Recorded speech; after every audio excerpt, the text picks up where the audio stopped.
करवा चुकी हूँ। अब हम सेकंड पार्ट करवा रहे हैं। देखो क्वेश्चन क्या कह रहे हैं, 2 women and 5 men can finish an embroidery work in 4 days। 2 women है और 5 men है, वो एक काम है एम्ब्रॉयडरी का, वो 4 days में कंप्लीट कर रहे हैं। एंड 3 women और 6 men can complete it in 3 days। 6 men कितने में कर रहे हैं? 3 days में। ठीक है। Find the time taken by 1 woman alone to finish the work। अब कह रहा है कि जो ये काम ये 7 जने मिलकर के 4 दिन में कर रहे थे, अगर एक ही वुमेन करे तो कितने डेज में कंप्लीट होगा, और अगर एक ही मैन करे तो कितने डेज में कंप्लीट होगा। तो बेटा क्वेश्चन लास्ट एक्सरसाइज के लास्ट दोनों क्वेश्चन हैं, ये थोड़े से डिफरेंट हैं बाकी एक्सरसाइज। डिफरेंट क्यों है? आपने क्लास 8 में डायरेक्ट और इनवर्स प्रोपोर्शन पढ़ा था।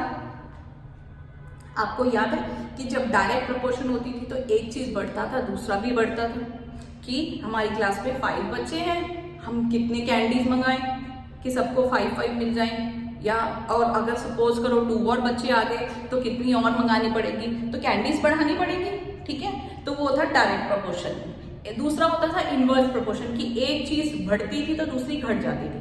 कि एक विंडो अगर 7 मजदूर 2 दिन में लगा रहे हैं तो कितने, अगर एक ही मजदूर है तो कितने दिनों में लगाएगा, तो दिन बढ़ जाएंगे। वही वाले क्वेश्चन जो 8th में आपने किए, वही वाला एक क्वेश्चन, ये आपका इनवर्स प्रोपोर्शन का क्वेश्चन। आपको याद है इनवर्स प्रोपोर्शन का अलग फॉर्मूला होता था, डायरेक्ट प्रोपोर्शन का अलग। अभी तक जितने भी आपके क्वेश्चन थे ऑलमोस्ट उसमें कोई ये फंडा नहीं था, सारे डायरेक्ट प्रोपोर्शन के थे। ये आपका जहां टाइम है, नंबर ऑफ डेज की बात आ गई, जहां नंबर ऑफ वर्कर्स की बात आ गई, वो ऑब्वियसली इनवर्स प्रोपोर्शन में होगा। अब एक बात का और ध्यान रखो, उसने एक क्वेश्चन में लाइन मेंशन की हुई है, 2 women and 5 men can together finish an embroidery। an embroidery का मतलब है एक एम्ब्रॉयडरी है। चलो ठीक है, इसका क्या मतलब है? an का मतलब है एक एम्ब्रॉयडरी। an नहीं भी स्पेसिफाई किया होता बच्चों तो उसका मतलब एक काम।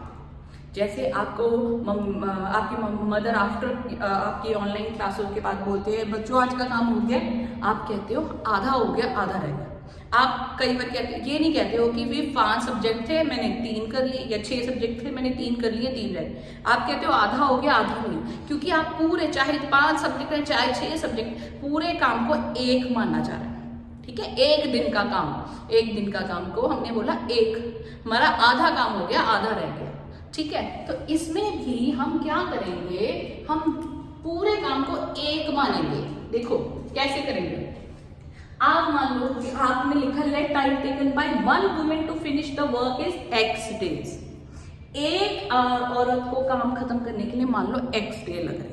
ठीक है, पूरा काम खत्म करने के लिए जो 7 जने मिलके खत्म कर रहे हैं 4 दिनों में, या यहाँ पे 9 जने मिल करके 3 दिनों में खत्म कर रहे हैं, वो पूरा काम खत्म करने के लिए एक वुमेन को कितने दिन लग रहे हैं? x days. Got it? और एक मैन को वो पूरा काम खत्म करने के लिए कितने दिन लग रहे हैं? y days. ठीक है, अब हम बोलेंगे x डेज लग रहे हैं कितना काम खत्म करने के लिए? एक काम खत्म करने के लिए। अब हम क्या करेंगे, हमको 4 दिन में तो पता है कितना काम हो रहा है, हम निकालेंगे कि एक औरत और एक आदमी एक दिन में कितना काम खत्म कर रहे हैं। जब हमें ये पता चल जाएगा कि एक औरत एक दिन में कितना काम खत्म कर रही है, तो हम उससे निकाल सकते हैं, उसको मल्टीप्लाई करके निकाल सकते हैं कि पूरा काम कितने दिन में होगा। तो हमने बोला पूरा मान लो x डेज लग रहे हैं उसको काम खत्म करने के लिए, एक पूरा काम खत्म करने के लिए। तो एक दिन में कितना काम होगा उसका काम? एक दिन में कितना काम होगा? 1/x। क्लियर है बात? सिमिलरली y, मैंने बोला कि also time taken by 1 man to finish the work, पूरा काम खत्म करने के लिए उसको आदमियों को कितने दिन लग रहे हैं? y डेज, पूरा एक काम खत्म करने के लिए। तो एक दिन में आदमी कितना काम करेगा? 1/5। क्लियर है? और पूरे 4 दिन लग रहे हैं काम खत्म होने में, 4 डेज लग रहे हैं एक काम खत्म होने में, तो एक दिन में कितना काम हुआ बेटा? 1/4। क्लियर है? आया समझ में? ये आपका इनवर्स प्रोपोर्शन का क्वेश्चन है, आपको याद आ रहा होगा इनवर्स का फॉर्मूला भी, ठीक है ना? तो अब हम कैसे करेंगे? अब हमारे पास आ गया, अब हम लिखेंगे अकॉर्डिंग टू फर्स्ट कंडीशन क्या कह रहा है कि एक दिन में एक औरत कितना काम कर रही है? x, 1/x, तो 2 दिन में करेगी 2 × 1/x, या मैं ऐसे लिख रही, चलो एक दिन में एक औरत 1/x कर रही है, तो 2 दिन लग गए ना एक औरत को, 2 × 1/x, और 5 मैन है 5, एक दिन में एक 1/y काम कर रहे हैं, तो 5 दिन में कितना हो जाएगा? 1/y, और वो काम 4 दिनों में एक काम हो रहा है, तो एक दिन में कितना काम हो रहा है? 1/4। आई समझ में? ये हमारी फर्स्ट इक्वेशन होगी। Is it clear? ठीक है। अब सेकेंड इक्वेशन भी अकॉर्डिंग टू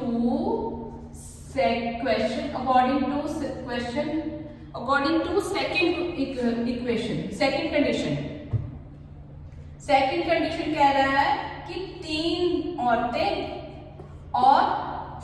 हैं और कितने आदमी हैं? 6 आदमी, वो काम कितने दिन में खत्म करते हैं?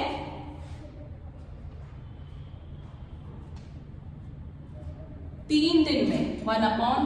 ये आपकी सेकेंड इक्वेशन, ठीक है। अब हम लोगों ने इसके साथ के क्वेश्चंस एक्सरसाइज पिछली एक्सरसाइज में हमने किए हुए, ठीक है। याद है आपको 3.6 में ही स्टार्टिंग में भी थे इसके साथ के क्वेश्चन, और पहले भी किए थे, तो हम यहाँ पे पुट करेंगे 1/x को a और 1/y को b पुट करेंगे, ठीक है। To put in equation 1 and 2, ठीक है। 2a + 5b = 1/4 हो गया। अब ये 4 यहाँ पे डिनोमिनेटर है, मैं इसको क्रॉस मल्टीप्लाई करूँ, दोनों के साथ मल्टीप्लाई हो जाएगा, तो ये हो जाएगा 4 × 8a + 5 × 20b = 1। ये आपकी इक्वेशन 3 होगी, ठीक है। अब इधर चलो,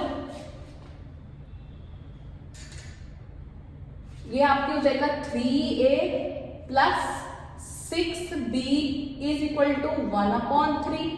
अब ये 3 आपका डिनोमिनेटर है, ये इधर इन सबके साथ मल्टीप्लाई हो जाएगा, तो ये आपका क्या बन जाएगा? 3 × 3 = 9a + 6 × 3 = 18b = 1। ये आपकी फोर्थ इक्वेशन है। Got it? ये मैं इसको रफ कर रही हूं।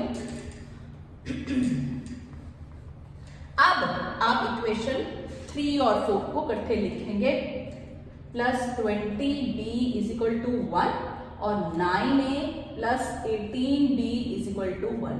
अब आपके पास चॉइस है, आप इसको एलिमिनेशन, सब्स्टिट्यूशन, क्रॉस मल्टीप्लिकेशन किसी भी मेथड से कर लो। मुझे क्रॉस मल्टीप्लिकेशन इसमें ठीक लग रहा है, मैं क्रॉस मल्टीप्लिकेशन लिख रही हूँ। यहाँ पे आपका -1 आ गया, ठीक है। ए वाली टर्म को आपने छुपा दिया, ए वाली टर्म को छुपाओगे तो कितना आ जाएगा आपका? 20, 18 और 1, 1।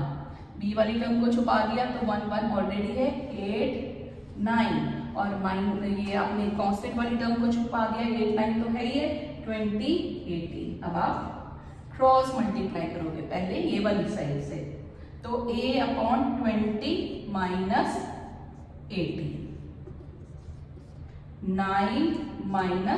8, -1, 18 × 18 करोगे 144 - 180। क्लियर है? ठीक है। अब a/20 - 18 कितना हो गया? 2। b/9 - 8 कितना हो गया? 1 -1/-13 36 आ गया। 180 में से 144 माइनस करोगे तो आपका कितना आएगा 36, साइन बड़े वाले का आएगा, ठीक है। साइन बड़ा कौन है 180, ठीक है। ये माइनस माइनस कट गया तो a कितना आ गया, जब मैं इसको इसके साथ कंपेयर कर रही हूँ 2/36, 2 1 जा 2, 2 8 जा 60, और b कितना आ गया, इसको मैं इसके साथ कंपेयर कर रही हूँ 1/36, 1/36 ही रह गया, ठीक है।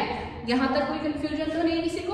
अब मैंने a किसको माना है 1/x को, a मैंने किसको माना है 1/x को, a इक्वल टू 1/x, इसको यहां पे कर दिया तो x equal to 1/a, a की वैल्यू कितनी आ गई 80, 1/80, तो x की वैल्यू कितनी आ गई, a की वैल्यू कितनी है 1/18 है ना, सॉरी यहां पे आ गया 1/18, x कितना आ गया, ये ऊपर जाके 18 हो जाएगा, x क्या था 18 डेज, यानी कि जो एक वुमेन है वो 18 दिन में वो काम करेगी, ठीक है। और b किसको माना था मैंने, b किसको माना था मैंने, y किसको माना था मैंने 1/y कितना था b, y is equal to 1/b।